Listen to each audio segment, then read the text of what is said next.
Hi everyone, it's me, Mayang, my daily stories. Umaga pa lang umuulan na. Nautusan na kami sa boss namin na pumuntang Partas kasi pupunta siyang Bigan. Kasi taga-Bigan siya.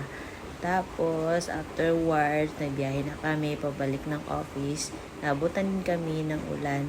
Nag-drop off muna kami sa Fisher Mall para maghanap ng makakain, something may sabaw.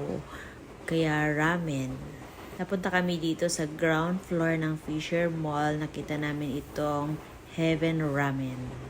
This day pala is Monday. Maulan na Monday. Buong weekend na nag-ulan hanggang Monday. Nag-duty kami, maulan pa rin. Thank you sa aking kasama na nilibre ako ng ramen. Nakakain ako ng mainit na ramen na libre. Mas masarap talaga kapag libre. After namin kumain ng ramen, lumabas na kami, pabalik na namin ng office. Medyo maaliwalas na sa labas. Sana tuloy-tuloy na, wala ng ulan para walang baha. Pero nung umuwi kami, tsadan! Baha, baha, baha. Lumakas na kasi nung bandang hapon na tuloy-tuloy na yung ulan bandang hapon, kaya nag-cause na siya ng baha. Ayun lang muna for today. Maulan dito sa Manila.